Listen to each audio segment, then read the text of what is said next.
Come on in, don your beaded necklaces, for today, March 4th, 2025, is Mardi Gras in the lobby. I'm Brandon. And I'm Leia. And in recognition of the festivities, we are bringing a movie to you all today that features Mardi Gras. Well, I wouldn't say it features Mardi Gras since it's less than 5 minutes in the movie. Okay, you got me. Unless you count all the time until they leave New Orleans, which only brings it to about 12 minutes. Okay, so we do at least get to say that Mardi Gras was touched upon in our topic today, right? Oh, of course. And yes. we get to hand out these cool beaded necklaces, which, skewing from Mardi Gras tradition, no reciprocity needed None. for these beads. Free. They are just gratis, totally free.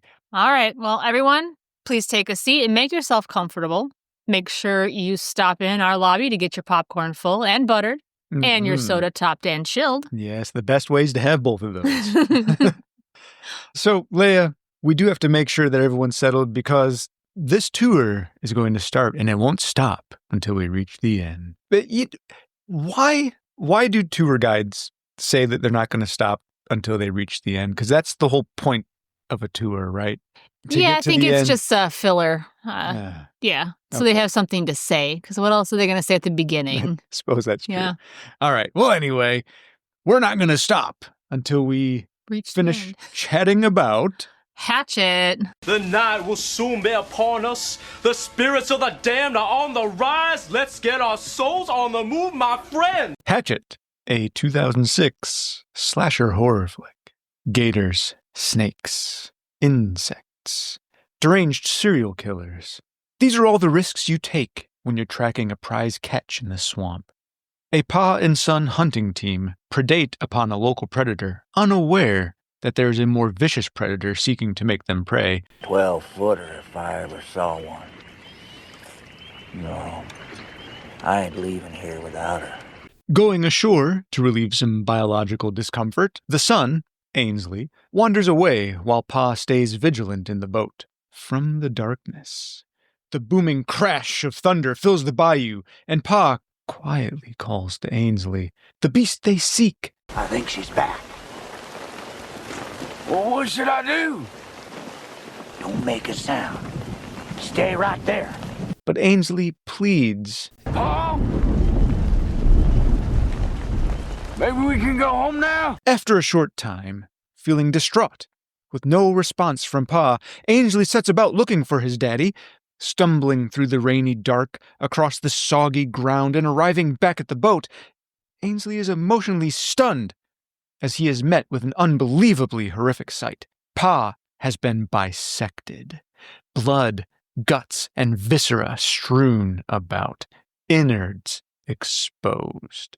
Seeking desperate vengeance for his poor Pa, Ainsley takes up his fishing spear and calls out in challenge to whatever beast has slain his pa-genitor, like progenitor, you know? Yep, got it. Okay. The stalwart lad stands tall, ready to take any challenge set before him. Come and get it, you friend! But he simply is not ready for the foe that finds him. A deep, guttural, bestial roar overtakes Ainsley's senses as he is faced with a mysterious monster, the likes of which he hasn't ever encountered.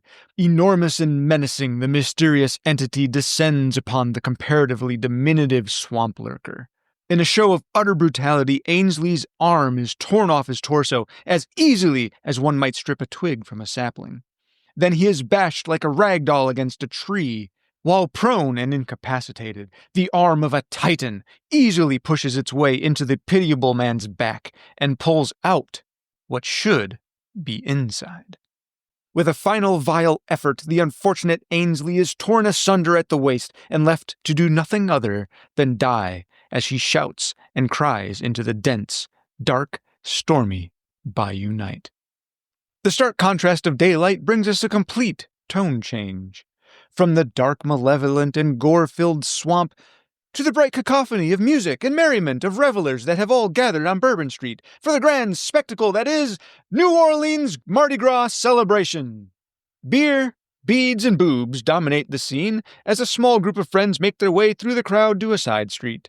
Feeling exhausted with the debauchery, one of the group, Ben, played by Joel David Moore, expresses discontent with the excessive nudity, non-stop alcohol, and noise. Haven't you seen enough boobs? I'm just not feeling this. I should have stayed at home. He decides to go off and find a more low-key experience. DeWitt and Robinson told me about this haunted swamp tour thing that they did last year. They said it was amazing. Doing his best to convince his friend to get back to the party, Marcus, played by Dion Richmond, puts up a defensive argument, but fails to persuade the crestfallen Ben. Ben persists, and Marcus, against his preference, follows his unimpressed friend off of Bourbon Street in search of a haunted swamp tour. With the destination of Marie Laveau's House of Voodoo set in mind, the pair find their tour guide of terror, Sean, the horrifying haunt host. Who's ready to do some haunting, huh? Sells the boys their tour tickets and assembles the generally giddy group for an evening in the swamp. The compact crowd convenes on the scare bus, and we meet our misfit passengers. Attending with the fellas and the guide, we have a middle-aged married couple, adorable as can be, a semi-amateur pornographer, and his 2 hired actresses who seem content to lift their tops at the drop of a dime, and one lone, seemingly despondent woman at the back of the bus who would rather keep to herself, but is put to chatting by the flirtatiously pathetic Ben. I'm Ben. Mary Beth. Mary Beth, that's a great name. Because it's actually 2 names. Mary Beth is her name, played by Amara Zaragoza, and she shuts Ben down at every turn. It's too Look, early. I'm sorry. I didn't come on this tour because I was hoping that just maybe I'd get to meet you. The ill-fated tourists park the scare bus and board the scare boat. As the next leg of the journey is about to begin, shouts of warning are bellowed at the unsuspecting group. Hey! Where you think you're going? What's he saying? Brushing off the shouts as nothing more than ravings of a lunatic, Sean casts dismissive aspersions on the man he calls Jack Cracker. Yeah, one of the local alligator hunters just sits there, yells things, drinks his own piss. And reassures his paid followers that all is well. As they cruise through the bayou, they pass a rotted, ruined house on the shore. Sean then tells the tale of the infamous killer. That right there is a home of a real famous Louisiana legend, Victor Crowley. Tragedy soon strikes as the boat runs aground and catches on swamp litter. What happened? Oh, we just got stuck. Unable to wrench it free or get the motor working, all aboard are faced with deboarding as a storm kicks up and the crippled boat begins taking on water. While passing over a log, one of the tourists is grabbed on the leg by a gator. He is, however, freed by the fast-thinking Mary Beth as she fires a gun that she had on her person and strikes the gator, lost in the swamp far from civilization and without a boat. Stranded in the storm and rain, slowed by an injured man, the intrepid castaways journey to safety. But what waits for them in the treacherous backwater is worse than gators. What stalks in the shadows of the swamp, what menaces the mire, what beleaguers the bog, is Victor Crowley. No quarter will they find in the quagmire outside of the French Quarter tonight. If you're ever near the old Crowley house late at night, you can still hear old Victor Crowley crying for his daddy. Daddy. Y'all hear that? Okay, Leia, so we made it through my meandering plot. Let's get on to a little bit about cast and crew, as is our tradition, yeah? Yeah, Where are we going to start? You can determine where we start. I always do. So You always do. Sticking with tradition. So let's talk about the director, who is also the writer, Mm-hmm. Adam Green. He's known for this, of course, but he's also known for Frozen, Digging Up the Marrow, a TV show called Holliston, Mm-hmm. where he's actually the creator, writer, director, star, and showrunner. Yeah. Was he born there or lived for most of his Yeah. life in a town called Holliston born in there. Massachusetts? Mm-hmm. He was Yeah. born and raised in Holliston, Massachusetts. He actually grew up doing leading roles in school plays. He hosted his own morning program, Oh, morning right, radio yeah. program called Coffee and Donuts. Coffee and donuts. In his town's local radio station. He always had a flavor for showmanship. Yeah, very from much a very young age. stuck in entertainment is his lot in life. Mm-hmm. Oh, and we should mention Frozen, the movie where unfortunate people get stuck on a chairlift, not the Disney movie. Oh, yeah. Oh, yeah, sorry. I should have. I feel like people would know that, but maybe. Yeah. Maybe not. He didn't do the Disney movie. You would think that, but Leia, I did read an AMA with Adam Green. One of the question askers had asked him in the AMA, do you mean the Disney movie?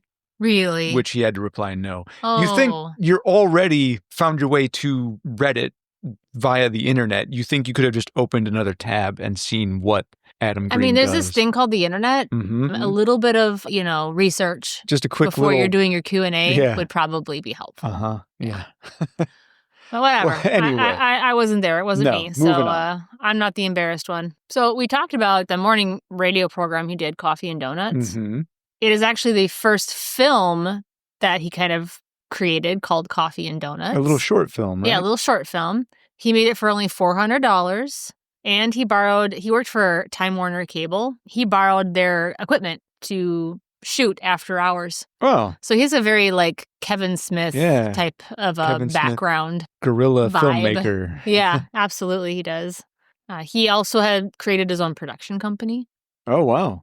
Aeroscope Pictures, and he headlines for the band, his own metal band called Haddonfield. Yeah, I saw that.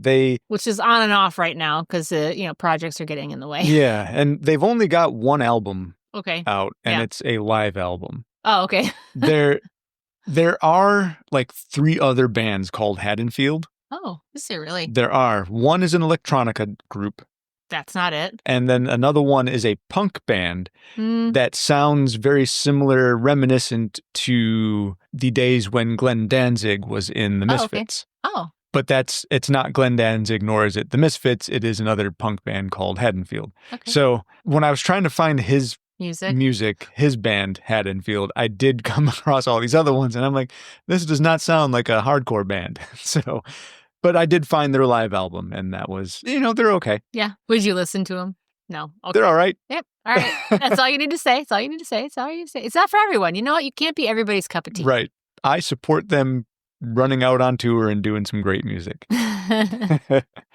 Did you know he's long-term friends with Twisted Sister frontman Dee Snider? Dee Snider, yeah. I thought that was neat. Yeah, I think Dee Snider even showed up in his Holliston TV series a few times. And he officiated Adam Green's wedding when he got married. He's not married to this woman anymore, but when he got married, he officiated the wedding. Oh, that I didn't know. That's pretty cool. So that's how tight they are. Yeah, all right. I could go for Dee Snider officiating my wedding. Right? Why not? Nah, we just went to the courthouse. Yeah, that's fine. In and out. In and out. Done. Wham bam. He's also a member of the Splat Pack. I don't know if you know about the Splat Pack. Splat Pack. Why don't you enlighten us? It's a group of influential and groundbreaking filmmakers that includes Eli Roth, Neil Marshall, James Wan, Darren Lynn Bousman, Alexander Aja, Rob Zombie, and Greg McLean. Wow, quite the group. And the term was coined by UK critic Alan Jones. Recently, a documentary was made about the group. So he's an official member of that. He's in great company and right there. He said in an interview I was reading, he's really proud of it. Yeah. I am part of that group. That would be a badge of honor for me as well. Yeah, absolutely. His favorite movie is E.T., and he's actually heavily inspired by Steven Spielberg. Sure, that's understandable. He's in good company there as well. Yeah, he is. Some of his other influences include Alfred Hitchcock, Chris Columbus, John Landis, Guillermo del Toro. I always have a hard time saying his name. Sure. And then John Carpenter. Great icons. He also has a weekly podcast with fellow director, co-star, and real-life best friend Joe Lynch called The Movie Crypt. Yeah. On the Geek Nation network. I might like to check that out. It sounds like it's more about the process and kind of deep dives into, creating. Yep. Neat guy. Yeah, he sounds super kind. In a lot of the interviews and AMAs, he sounds like he's, pretty supportive. He doesn't like to charge for his autograph when he meets fans at cons and stuff. He thinks it should just be it's an autograph. A fine thing he does, yeah. Yeah. Look at his friend group, as we talk about this film, all these people are people who continually come back to work with him. And it's because he's a great guy. Yeah, seems to be a nice guy. So next on the list is Kane Hodder, because Kane Hodder is the coolest gentleman I've ever met in my entire life. He was one of the nicest friggin' people I've ever met. Yeah. When he shakes your hand, it's genuine. Oh, yeah. What a nice guy. He had a nice firm handshake, but he Yeah. didn't break my hand, which Right. is what I expected to happen. He's a big dude. Yeah, he is. He is enormous. He majored in geography at the University of Nevada, Reno. And the only reason I bring that up is because I majored in geography at the University of Nevada, Reno. So, in fact, you got a master's I in have a master's geography. there, but we didn't go to school there at the same time. Not at the same time. I didn't see him there. Would have been awesome if you did, though. Yeah. He's best known as his role for Jason Voorhees, of course. That's kind of what... He didn't start as Jason Voorhees. No. He was, I think, 3 films in before he... He came in with the 6th entry in the series. 6th entry. 6 through 10. 1988's Friday the 13th, New Blood. Yep. He does have 139 IMDb acting credits and 110 stunt credits to his name. He's prolific. He shows up a lot in movies as like the hired muscle. Yeah. Or the quiet, tough guy. Or a most Marine. times. Yeah. He doesn't usually have big speaking roles. No. Not that he couldn't. He's a fine actor. He does fine. He's got a few starring roles, still think but not he too many. prefers to do it that way. I think he prefers just to be the kind of silent, strong type. His first film was in the 1974 film California Split. Mm-hmm. He was uncredited, but it's a film about gambling. And a fun fact about him is he really likes poker. I mean, if he spent time in Reno, I'm sure he probably spent time in Vegas as well. Probably and did. All sorts of gambling all over that area. He's been in a lot of films that people may not even realize he's been in. Yeah, because a lot of time he's masked. In makeup or masked. But, he was in the 1985 film House, which was directed by the original Friday the 13th, Sean S. Cunningham. So that's how he got into the Friday the 13th films. He was in the 1986 Twilight Zone TV series. He was in Ghoulies Go to College. Oh, Ghoulies. Ghoulies Go to College, the best Ghoulies. We'll say that, sure. Yeah. He was in Alligator 1 and 2. Oh, Alligator. Yeah. Right, of course. Yep. The infamous Alligator. It's just a horror film. Yeah. Slasher film. Pumpkinhead 2, which is another slasher film. Pumpkinhead 2 Blood Wings, I think is what it's called. The Devil's Rejects. Yeah. He's in a series of serial killer films. So he was in Ed Gein, The Butcher of Plainfield. He was in BTK, and he was in Bundy, A Legacy of Evil. He was also in Frozen, which we talked about earlier, not the Disney movie, but the horror movie. He was in Hatchet 2, of course. He's in Hatchet 1. He was in Hatchet 2. Chillerama and Holliston. These are all films that were done by Adam Green. Yeah, he was actually in all of the Hatchet films. Yeah, he's been in all the Hatchet films. Yeah. The other films are Hatchet 3, and then there's Victor Crowley. He's also in a movie called Old 37 with Bill Moseley. Oh, no kidding. Yeah. All right. So, of course, Bill Moseley was in The Devil's Rejects. Devil's Rejects, House of a Thousand Corpses. Yeah, which is a Rob Zombie film. Yeah. So there's a little connection there. He said he didn't actually get to work with Bill Moseley on The Devil's Rejects. They were in separate scenes that didn't really involve. I think he played one of the cops at the beginning of the scene. He said they didn't really get to be in any scenes together. It just didn't work out that way. Yeah. But in Old 37, they were they were brothers. Oh, wow. And he said he's like the greatest person to work with, and he really enjoyed it. I can imagine. Yeah. Bill Moseley, I always hear a lot of really wonderful things about. He seems like a cool dude, man. I wish I could meet him. So he spends his free time at burn centers for children. And if you're not aware, in the 80s, he was involved in a stunt where he was badly burned. Yeah, really, all unfortunately over his body. badly, yeah. Yeah. So he wears gloves when he meets people because he doesn't want people to see his hands because they're badly scarred. You can see in pictures that the scar goes up his neck on the side. I think it looks really rad. Right. He looks so cool. But I can see why he covers himself because, he doesn't want people to be staring or looking. Yeah. But he spends a lot of his free time with kids who are suffering from the same affliction. Yep. And I think that's really honorable. I think that makes a lot of sense. That makes a great... Kind of weird that he's a Jason, though. Like, you can't show up at a burn center dressed as Jason. Oh, but why not? I mean, you're going to scare the kids. Some kids would probably dig it. What he should do is instead just show up dressed as like Olaf or and then say he was something in from Frozen. Yeah. There you go. And he can be Princess Anna. I kind of would like to see Adam Green direct a Frozen mashup. A Frozen mashup? Uh-huh. Yeah. Call it Frozen Squared. And I don't know where we'd go with it from there. Yeah, I was going to say from there, I have no idea what you're talking about. Just pulling that off the top of my head right now. He loves to like work with children, and that kind of moves into like his whole concept for Jason. And what I mean by that is he actually helped develop Jason Voorhees' character. Kane said he doesn't feel Jason would ever have to run after his victims, first of all. So that's one of his first He's contributions. always plodding along. Never runs after his victims. No. Ridiculous. Yeah, it's insane. But the other thing is that he would never hurt children or animals. Yeah. So he makes sure that in any film that he is with Jason especially, he never hurts children, he never hurts animals. And I think he pulls that child aspect into a lot of his other movies too, because he'd even said in Hatchet, I'll do it, but I'm not, I won't hurt children, I won't do this, I won't do that kind of a thing. If you think about the Jason Voorhees character, his whole tragedy began when he was a child. Yeah, so why would he want to go after children? He harbors disdain for teens and young adults. Jason, it makes sense. He probably wouldn't hurt kids. Yeah. He's a killer with a code. He's a killer with a code. He loves heavy metal music. Yeah, there's a boy. Yeah, so he's good friends with Rob Zombie, of course. Of course. And Kurt Hammett from Metallica. Mm-hmm. I think he's a neat guy. Yeah, I think he's awesome. I love Kane Hodder. We got to meet him the one time. It was great. And it was super brief, but it was super awesome. It was super awesome. I will not forget that meeting. So maybe next we move on to Joel David Moore. I think that sounds about right.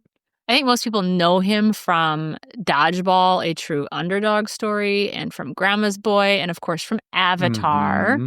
He's also been in the TV series Sabrina the Teenage Witch. She was an Angel, an episode of Angel. Mm-hmm. So he's mostly known for, I think, being kind of more on the funny side. Yeah, he's kind of like the comic relief, nerdy, geeky guy. Yeah, which is interesting because when Joel came to do the interview for the role, Adam thought he was coming to do like a bit part, background part. Oh, sure, yeah. And then when Adam asked him what part he was there for, he was like, well, the lead. And he's like, yeah, come on, buddy. Yeah. And then he said by the time he was done, he was like, all right. So like the look already was kind of the look he was going for. Okay. But then when he did the audition, Adam was like, oh, well, there's my man right that's there. my guy. That's my guy. Yeah. And he actually had never met him before. They're friends now. Good friends now. Yeah, he's shown up in, I think, almost every subsequent Adam Green film. Yeah. He said one of his biggest regrets was that I'm going to spoil it if I say this. Spoiler alert. You might want to skip ahead like 10 seconds. Uh-oh. What happened? Oh, you don't want to know. I so do. Adam did say one of his biggest regrets was that he wasn't going to be able to put Joel in the next film because he had killed him off. But when he did the interview for Hatchet, that was one of the things he regretted was because he liked him so much. Right. Joel, again, overall good person, just like Adam. Oh, yeah. He's a philanthropist. He's on the board of $4, a nonprofit organization that's aimed at relieving medical debt for people. Mm-hmm. He's an active advocate for environmental sustainability. He works for Walking Softer, which is an environmental nonprofit to find solutions for the future, for energy crisis and for pollution. A really mindful person, it seems. Seems he's very mindful, yeah. He's also been in CSI, Crime Scene Investigation. So you got that little bit. I got that little bit in there, yeah. I got my jab in there. It started as a joke, but we can't let it go. We can't let it go. No, this is a new thing, a new part of the show. Yeah. It's not new anymore. Not even new. It's just a part of the show. It's just a part of the show.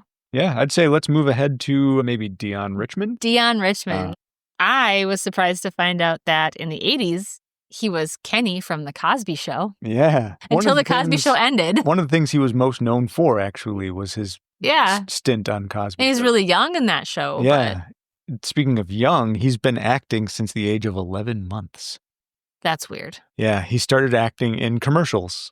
At 11 months old, At 11 months old. Adorable. Yeah, super adorable. He really provided good comic relief for this. Yeah, he's a funny guy. He is super funny. And his comedic timing. Yeah, he's so good. He seems to have great chemistry on screen with pretty much everybody he interacts with. Yeah. Leads me to believe he's probably a pretty decent fella. Yeah, sure. And he does a lot of TV work. Okay. So a lot of little parts here and there. 31 episodes of a series called Getting By.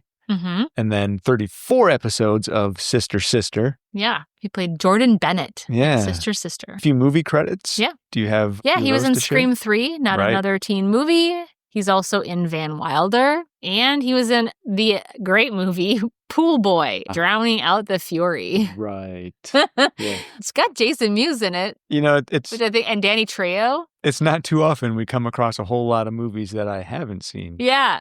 I don't know if it's any good. I have not seen that Kevin one. Sorbo? I mean, come on. Kevin Sorbo. I'll skip anything with him in it. So. He actually seems pretty private. There's not a lot of information. Yeah, out there no, on him. he seems to be content just being himself. Yeah, being himself. Amara Zaragoza, Yeah, let's talk about Amara Zaragoza. whose name is also, or was, Tamara Feldman. Mm-hmm. That's what people would know her from before she changed her name. Yep. She was also in CSI Crime Scene She Investigation was. and CSI New York. Yeah, as two different characters. As two different characters. She's been in the TV show Smallville, Monk, Supernatural. Most recently, she's in a TV show called Strange Angel and Walker. She has been in some things recently. Yeah, and she was also in I guess you would call it a horror movie called Alice Kills, Okay. which is actually pretty decent. She doesn't seem to be in too many leading roles or like Not major typically, roles, no. but she's still working. She was diagnosed with MS in 2015. And interestingly enough, her sister has it too. So they're both Yeah, suffering with it. that's unfortunate. She actually changed her name after she worked with an Aztec medicine man for a month that was there to help her with her multiple sclerosis. Mm-hmm. She's also an avid horseback rider Yeah, and musician. and musician. So she's a neat lady. Yeah, very multi-layered. Very much. She's like an onion. That's right. But doesn't make you cry. I Doesn't hope. make you cry. She might. I don't know. She might. Lastly, I'm just going to mention these two names. I'm not going to go into any detail because they're going to come up again in other great movies. Right. But Robert Englund was in this movie, and so was Tony Todd. Yeah. Super cool cameos, And both of yeah, them. very brief Very brief. for both of them. Yeah, Tony Todd is hilarious. Tony Todd comes back to actually feature much more in the sequel. Yes, and he's Adam in the interview with Adam. He was saying that he is hilarious I in the can sequel. only imagine. Didn't realize how funny he could be. He's quite Yeah. hilarious. Again, this movie has some comedy in it. It reminds me a lot of Jordan Peele's film Get Out in that it's a horror film, but he's able to add a comedy aspect to it, and it works. Yeah. And I think that horror directors who have comedy in it that works like that, they have something special. This movie is explicitly a horror comedy. Yes. It's not super slapstick comedy. And you know my passion for B-horror flicks. Yeah. I love them. I know you probably can't stand most of them that I end up watching, but I absolutely love and adore them. I love mixture of horror and comedy. Yeah. I do prefer my just straight, strong horror films, Yeah. but I do have a love for B-horror. And this is a movie I wouldn't call a B-horror movie. No. It's got It's a like little right on more the oomph edge. behind it. Yeah, I would say it's like Yeah. a B plus. B plus. or, Okay. or an A minus Yeah. horror movie. It's certainly not as sophisticated as Get Out, but it definitely has an air of comedic presence Mm-hmm. that you don't find in other horror films. Yeah, well, So Adam Green even said that his biggest inspirations for this movie were Fright Night and American Werewolf in London, both of which have a lean heavy on comedy. comedic aspect Yeah, to them. they're movies that don't take themselves too seriously. They are okay laughing at themselves, and in some scenes that's the point. But that you can definitely see how that has shown through in this production. Yeah, so John Landis did American Werewolf in London. Mm-hmm. Tom Holland did Fright Night. He really seems to be a big John Landis fan for sure. I can only imagine. John Landis makes some great movies. Yeah, I'm a John Landis fan too. Yeah. So before we get out of the casting crew, I do also want to mention Riley Vanderbilt. She plays young Victor Crowley. I think she sounds pretty awesome. Yeah. She's super into geekdom and gaming. this was her debut film. This was her, yeah, absolutely. Mhm. And she actually wasn't, when production started, she wasn't supposed to be young Victor. Right. She was there and they were kind of using her for test makeup for young Victor. And since everything had already been fashioned to fit her size, I figured, screw it. Just have her be young Victor Crowley. Yeah, they were testing the latest in latex prosthetics on her, and she volunteered. That's a great way to kind of stumble into the whole situation. This is crazy. If you look at pictures of her, she's gorgeous. Oh, yeah. Super, but she is super not as beautiful young gal. Victor Crowley. No. Holy macaroni, can you use makeup to make someone ugly? Yeah. Holy cow. Yeah, she really transformed with that makeup. So did you read much about her project, Team Unicorn? So Team Unicorn is a group, a company that she is part of, and their whole mission is to create a presence for women to say, hey, look, we are not just silent geeks. We are loud and proud in geekdom and nerdiness and gaming. They have YouTube channels, they have websites, all dedicated to promoting women in these what are traditionally thought of as male-dominated fandoms. So I think it's awesome that there's someone out there really pushing to say, hey, not just guys are geeky and nerdy, women are too. So and they're not just geeky and sexy. Right, yeah. Because that's the other thing is like, yeah, okay, they can be geeky, but like, oh my God, that's so hot when they're geeky. Right, And there's like, we're actually geeky.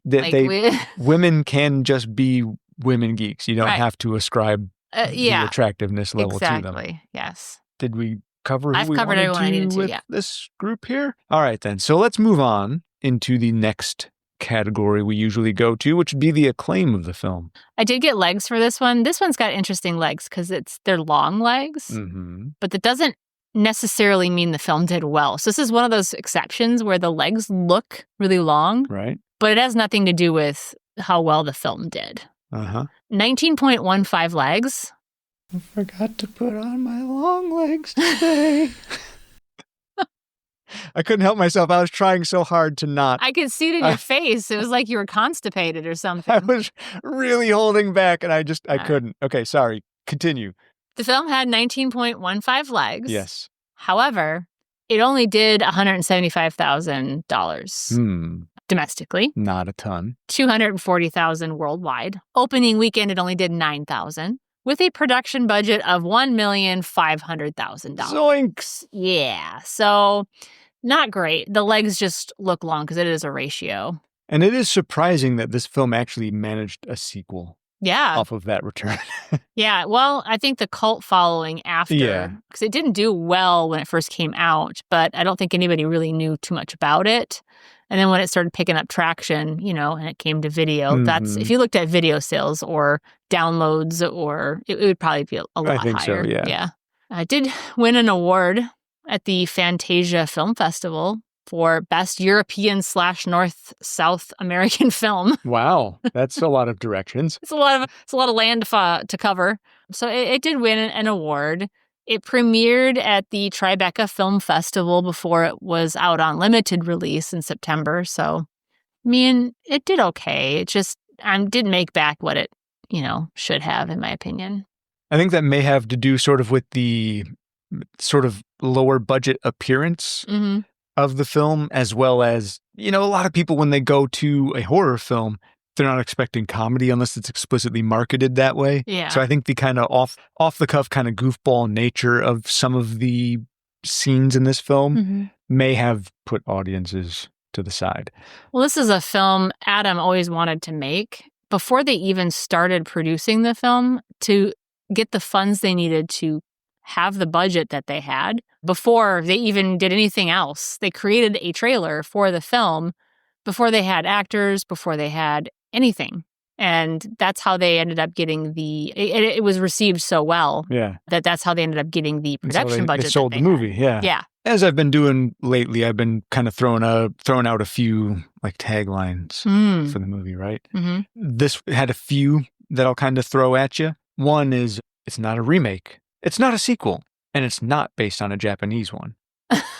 It seemed to really kind of specific. Abstract. It's oddly specific. Yeah. Then we get another one to the point of old school American horror. Okay. And I don't really dig that one either. The next two, though, I think are much more appropriate. Gold. Victor Crowley Lives. Okay. That definitely appropriate. And there's even in the movie, you see that statement on the back of someone's shirt. Yeah. And then finally, Stay Out of the Swamp.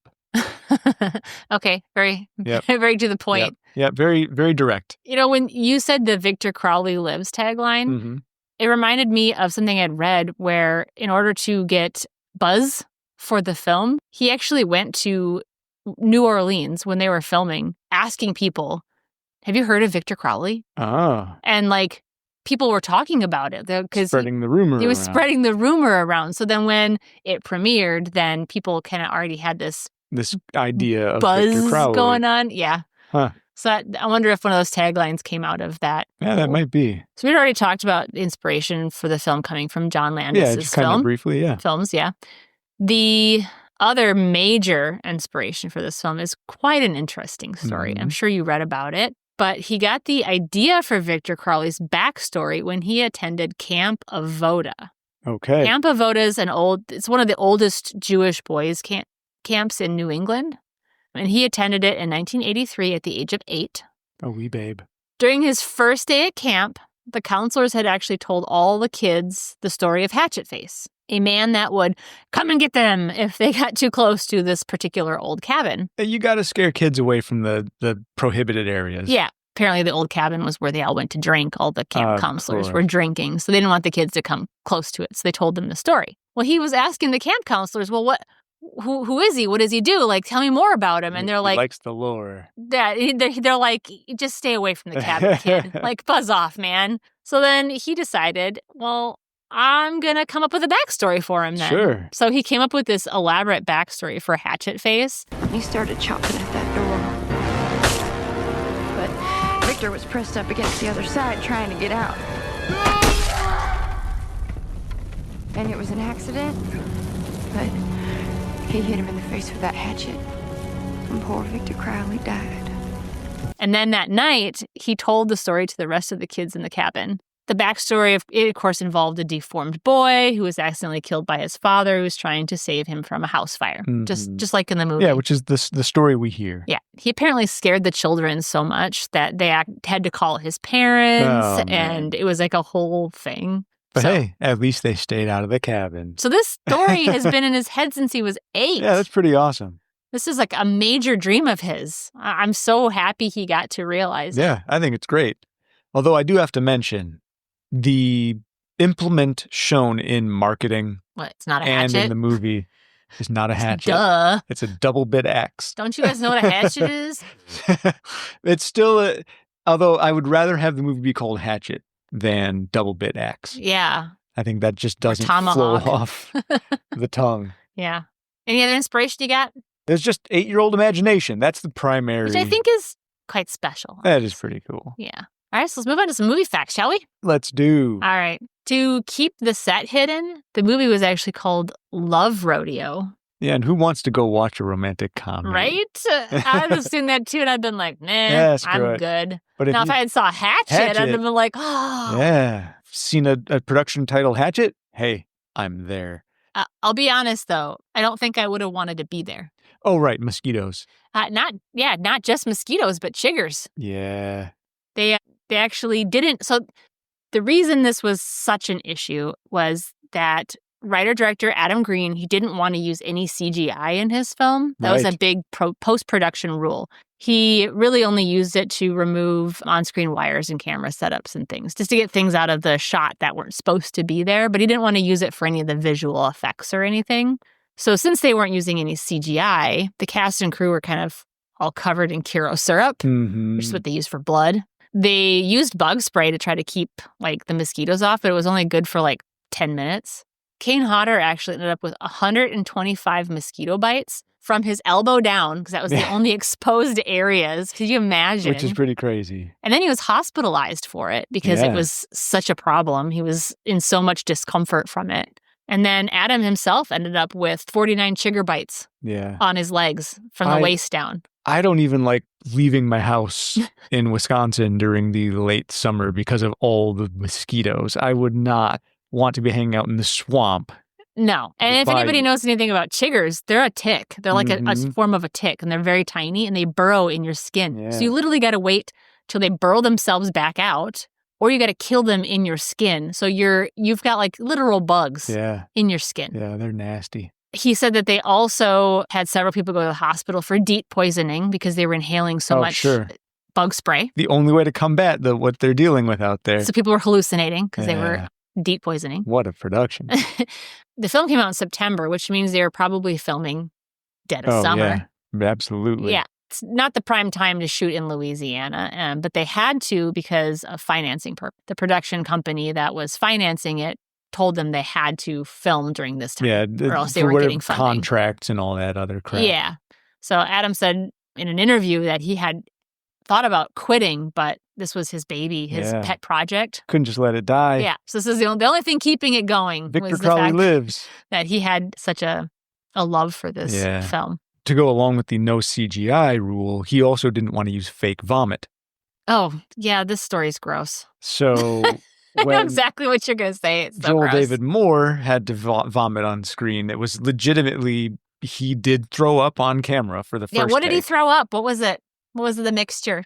After the first take, he was given a mixture of cold clam chowder and orange juice to produce a second vomiting scene. That was the second take. Yeah, because, once you do the first time, naturally, you're just not going to want to do it again. Well, you don't have anything in your tummy. So, it's going to be a dry heat. It's not even very, that's so gross. Yeah, it is. Had I known that the first, when I was watching it before, the first couple times, right? I think it'd have been harder to see. Yeah, and now when I see it again, I'm going to possibly. be like, that's real, man. So nasty. Ugh. Don't like it. Yeah. No, thank you. I thought it was a fun fact that if you watch, I don't know if you read this, but if you watch the first 3 Hatchet movies in a row without the opening and the end credits, it makes one long, uninterrupted storyline. Yeah, it's pretty neat. I really, really, really, really want to try that sometime. Let's do it.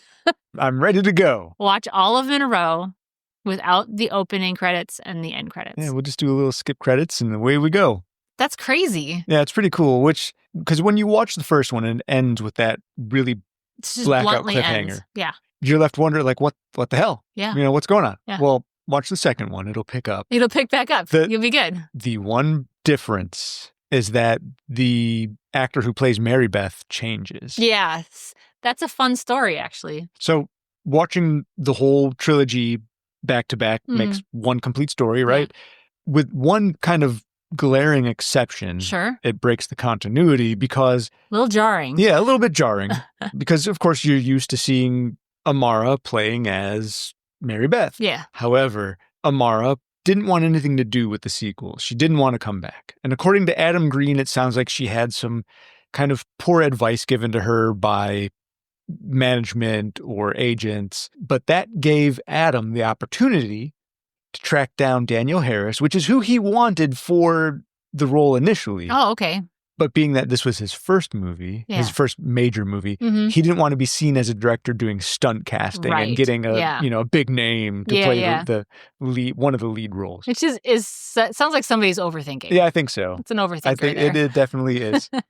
But that gave him the chance to get Danielle Harris in the sequel, place, right? Sure. So it's great. I love Danielle Harris. She's been in the Halloween movies. Yeah. Like I said, it's a little jarring, but once you watch, it's not so bad. She's the queen for a reason. She is a scream queen for sure. Yeah. But in connection to Halloween even further, there's a segment where Sean, the tour guide host, I don't know why I need to throw host in there. The tour guide, Sean, at one point he's talking about after Victor Crowley has been shot, he says, well, you only shot him once, right? Maybe you gotta shoot him 4 times, 4 or 6 times. Maybe you gotta shoot him 6 times. In the original Halloween movie, Dr. Loomis shoots Michael 6 times. Yeah. Doesn't kill him, though. Doesn't kill him. Nothing does. And I will say there also is controversy because there are fans online who will say, okay, yeah, he shot him 6 times with 6 audio shots. However, if you watch the movie and count muzzle flash, you'll see 7 shots. Oh God! What you guys do we do? are weird, man. Let's just call it 6. Too and much. Be done. Too much. Right. Speaking of overthinkers. Yeah, exactly right. Well, and so it doesn't kill Hatchet Face either. Nope. So, yeah, 6 shots is not the key. No, 6 shots is not enough. No. I mean, it would kill me. Yeah. Well, you're not Victor Crowley. No, certainly not. Far from. Or Jason. Or really anybody cool. Anybody cool. Anybody slasher cool. Yeah. You're pretty cool. Oh, thanks. Victor Crowley only kills one person on screen with the double bit axe. Yes. a.k.a. the Hatchet. Right. Which is... It's called Hatchet. It's called Hatchet. He's only killed one person with it. That I think... Maybe it's because it's not an actual hatchet. That's probably right. He's like, well, I can't kill somebody with this. Yeah, this is a what else hatchet. do I got at the moment? Oh, this double-bladed bit or double-bit axe. Guess I'm going to use that. Yeah. Most of the time, though, he just brutalizes. He's so strong, he just pulls your arms off. Yeah, he's and just... rips you apart. They should have called it melee face. Dismember face. Yeah, I'm going to pull your arms off face. Splatter face. In fact, he does splatter people against trees a lot. Yeah, that's true. Which is a funny little connection. To what? Because Kane Hodder in Jason X, Kane Hodder will say one of his favorite kills that he's ever done as Jason. He says Jason X is one of his favorites. He does say next to his first one. Yeah, he says it is. He feels it was the best written Jason film. Yeah. Debatable. That man is entitled to his opinion. So, Kane Hodder will say one of his favorite Jason kills ever was the one in Jason X where he picks up the woman in the sleeping bag and bashes her against a tree. It's such a crazy scene. It was done with comedic effect, and it is hilarious. It is. Where Kane Hodder goes, bodies get bashed against trees. Yeah. You know, another funny Kane Hodder story. The boat that's featured in Hatchet is actually a repurposed Kawasaki JS550 jet ski that was rotting on the outskirts of his estate. Wow, so they managed to repurpose that into a larger boat, huh? Yeah, so I think they may have taken the motor from it or something. Sure, it was disrepair. Yeah. But they may have taken the motor from it and then built something that looks like a boat. So it wasn't even an actual boat. Scare boat. Yeah. Kane Hodder donating. Then why not? If you got a jet ski just lying about. The guy's a saint, man. Yeah. You need a boat. I got a jet ski. We've watched the unrated version. I think that's because I never saw the film in theaters. So I think it was a limited release in the theaters anyways. Right, yeah, I people didn't guarantee see it in the was. Theaters, yeah. The unrated version contains an extra minute of sweet, sweet gore. Oh. That They you always can't get do. in They the always R-rated do. version. Of course. Yeah. Yeah. You always got to cut Like a out that brain little dead, extra you know? blood for the friggin' stuffy MPAA. Pansies. Man, if it's not understood, I do not have much care for the MPAA. But I also don't have much care for people in suits. But let me take off my Anarchy t-shirt here. Okay. What t-shirt you got on underneath? Underneath, I got this little t-shirt with a smiley face on it. That doesn't happen to be the logo for Newberry Comics, is it? Leia, it very well might be. Where did you get that? Somewhere in Massachusetts. Could it be in New England chain that sells CDs, DVDs, and comic books? Oh, that sounds like it. You know, I can't resist a good comic book store. All right, Collectible store. tell us what you're really getting at here. So, throughout the film, Yeah. Ben wears a t-shirt. Mm-hmm. And the t-shirt it's black and it's got this cool little white smiley face on it. A kind of stylized smiley face. Yeah. That is the logo for what Leia had just mentioned, Newberry Comics, and it's a chain in New England that Adam Green would spend a lot of money getting collectibles and VHSs and Horror movies. Yeah. So he frequented that establishment as often as you frequent. What's the comic book store you go to? Lost Wonders? The one I go to here in Wisconsin is Lost World of Wonders. Lost World of Wonders. Yeah. Leia, can I get into a little bit of a diatribe here? Oh, I love your diatribes. Okay. Yes, please. Speaking of comics. Yes.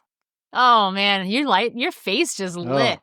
Baby, I'm talking about comic books. So there's a comic book series that I enjoy and I think you do as well called Hack Slash. Oh my gosh. Love Hack Slash. Yes. Hack Slash, it's about a teenage girl. Her name is Cassie Hack. Do you like horror movies and you like comic books? Yeah, it is. It's really a good series. It is written in the style of what would be a slasher flick or a B horror flick. In fact, it fits perfectly with the style of Hatchet. And a million crossovers. Again, a lot of silliness and goofiness, comedy is built into it. Cassie Hack is a traveling slasher killer. So she travels the country looking for slashers and she takes them out with her partner named Vlad, a big hulking mass of a creature. Yeah, not much going on upstairs. Not much. But super kind and gentle. Yes. For a big dude. Unless you're a slasher, then he's brutal. He's like Kane Hodder. He basically is. So Cassie Hack's mother. Of course, Kane Hodder has more going on upstairs. I'm sorry. He I didn't does, mean yeah. that No, at all. he's a I didn't mean that at right, all. yeah, no. Let me backtrack Yeah, a bit here for a second. You don't want that man showing up at your door. No offense, Kane. So Cassie Hack's mother in the comic books was a lunch lady at school, the school that Cassie attended. And Cassie had been getting bullied by a bunch of kids at school. So Cassie's mother killed the bullies. And then rather than face prosecution, she killed herself, but then rose from the dead to continue killing children. Lunch lady killer. Cassie then was her It's a little first, traumatic. It is, very much so. Mm-hmm. Cassie's first slasher that she killed was her own mother. Ew. Oh, boy. So the reason I'm bringing all this up. Yeah. Were we getting to some kind of point? We're going a long way around, right? Brandon's just rambling about comic books. Brandon, intermission. So Cassie has crossed over and done battle with other independent comic book villains, with other movie properties. Like she's done a team up with Ash from The Evil Dead. Okay, that's cool. She has fought Chucky. Mm-hmm. All this is to say, there wasn't a Hack/Slash annual where it was Hack/Slash Was it versus Victor Hatchet. Crowley? Yes. Oh, In that's pretty 2011, Cassie Hack fought Victor Crowley. sweet. Neat. That's So, super cool. Yeah, it is pretty cool. Yeah. Hack/Slash was supposed to, for a long, long time, was supposedly in production to be a film. Still hasn't materialized. I don't know if it ever will. Good idea for anyone out there who, is looking to do a really cool Yeah, film. no, it's a really great series. It'd I be love a neat it. property to do. Yeah. You probably need a lot of leeway for that one. You need a lot of permissions for that one. Yeah. But Oh, could be a completely original story. I think Tim Seeley is the story creator. Tim Seeley and Stefano Caselli, who did the art. Mhm. I think they're very open to creating a series, probably for relatively inexpensive for licensing. Yeah. Because I think they just really want their story to be made into a movie. Yeah, I'm sure they do. Okay. Well, thank you for indulging me on that. Yeah, that you know was me, interesting, Comic yeah. books, I can't not.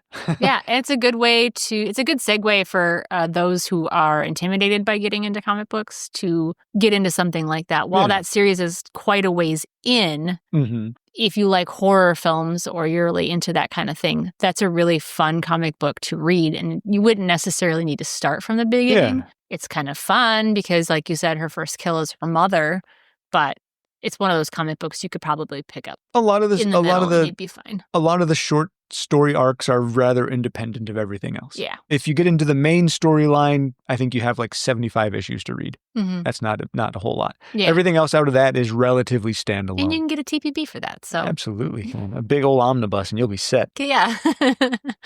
Well, Leia, I don't know. I'm looking kind of dry over here. Yeah.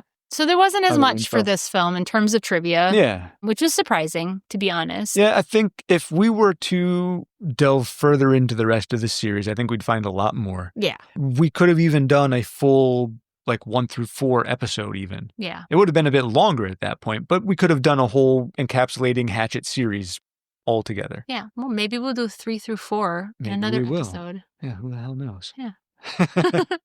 But we've made it through the adventure alive. Woohoo! Hooray! We sure Good for us. did. I think it's time we let everyone go, Brandon. I'm sure they've had plenty of other things to do today. Plus, it is Mardi Gras. All right. Yes, yes, it is Mardi Gras. But before everyone goes, let me just please kind of shamelessly beg. He doesn't usually beg. Not usually, but sometimes I do. Please, please, please give us some ratings wherever you listen to us. A 5-star would be great if you think we deserve it. Leave a little review somewhere too if you want. Yeah. Go ahead, just pop a little comment. You can comment on every episode individually on Spotify if you like. Leave a review on Apple Podcasts. If you DM us a screenshot or email us a screenshot of your review or your rating, we will call you out on a subsequent episode. Yep, Give you a absolutely. little shout out. We'd love to bring attention to other folks. Our podcast may not have a huge reach yet, hopefully someday, but we'll call you out. We don't mind that. Give everyone a little notoriety. And also, please, with a little caveat there, just don't be nasty and mean.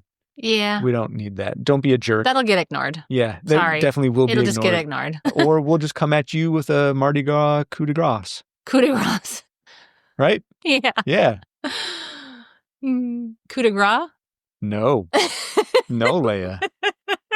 Dude, I know how much you love I when was- people say that. I intentionally was avoiding getting into that explanation. But if you want me to, I will. No, I don't think we need to. Coup de grace. Look it up. It is coup de Okay, grace, curious. not coup de gras. Why? Now I want to Okay, know. now you need to know. Okay, Mardi Gras, Fat Tuesday. Mardi, Tuesday, Gras, fat. Yes. Coup de grace. So unless you're saying you're doing a punch of fat or I've heard coup translated as like punch or kick or overthrow. Violence of some sort. Yeah. And grace as mercy. So an overthrowing of mercy or a punch of mercy. Coup de grace.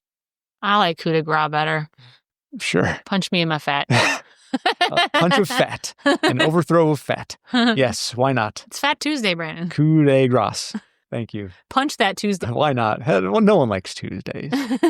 Punch it in the Except face. for the fact that our show comes out on Tuesdays. We're trying to improve Tuesday. Yeah, we're making your Tuesdays better. That's right. Okay. All right. Anyway. Please check us out at themovietheaterlobby.com. Email us at themovietheaterlobby@gmail.com. And find us on socials at The Movie Lobby on Blue Sky, Facebook, and Instagram, as well as The Movie Theater Lobby on YouTube. Yeah, absolutely. And Leia, you can find us all individually if you're so inclined. I'm on Blue Sky as Brand MC generally, and I could mention the other ones, but it's really not worth it. I don't spend He doesn't any check them out time anyway. on them at all. Truly, Blue Sky is his home. It is, really. It's your home base. And Leia, I would say Blue Sky is my home base too. primarily. But you can find me at all of the previously mentioned socials. Leia McLeavy at LM Nerd Room and at lmnerdroom@gmail.com. All right. Yeah. Absolutely. A few ways to get in touch with you. Yeah. I make it limited, I guess, just because I'm lazy. It's okay. And I'm also not good at being social. So anyway, Leia, speaking of not being social, the one thing about sociality that I am good at is saying thank you. Yes, you are very thankful. I do say thank you a lot. You do. I would say too much, but is there really a too much on thank you? No. So I can honestly tell you, anytime my kids have ever said thank you to me, I've never been like, man, that's true. you say thank you Shut too up much. with the damn thank yous already. Christ. So, thank you to everyone who gives us their time and attention every week or even occasional weeks. Yeah. I'm not judging you. Nope. If you just want to stop in and do a one shot, that's fine. Thank you for stopping. Yeah, thanks for stopping by. Lobby catch doors you are again. always open. We understand that not every movie we cover is everyone's cup Come of tea. back again someday. Yeah, when we do find another one you like, come on back. The seat will be ready for you. Indeed. But of course, Leia, after I thank all of our listeners, our friends, our fellow movie lovers, I have to thank you. I have to thank you. Uh-huh. Without you, this would not be so fun. Aw, I appreciate that. So thank you. Try to bring at least a little bit of fun. You bring the party. Oh, baby, now we're talking. And giving me way too much credit. But we always have their spoiler warnings for people who haven't seen the movie, right? Yeah. Well, we never give people the chance to see the movie before we talk about it. Yeah, and that's our bad. It is. It is an idea that we had initially wanted to do when we just started. forgot. But We forgot. boy, did we just forget. Yeah. For how many episodes we now? had a couple listeners tell us, hey, Yeah. could you Could you just give us a please heads up? give us a heads up so I can watch the movie before I listen? So here it is. Here it is. Next week, we're covering an absolute classic Yes. from 1994. Yes. Do you want to tell them what it is? I do. Yes, I do. Please do. What do we got? Kevin Smith's Clerk. Indeed. All right, so please meet us back here again next week on The Movie Theater Lobby. Bye-bye, everybody. Goodbye. And he had his foot dangling over the edge. He fell in? A gator got him? What happened? He slipped, hit his head right on the roof, and sued me for negligence. That cocksucker! That's it?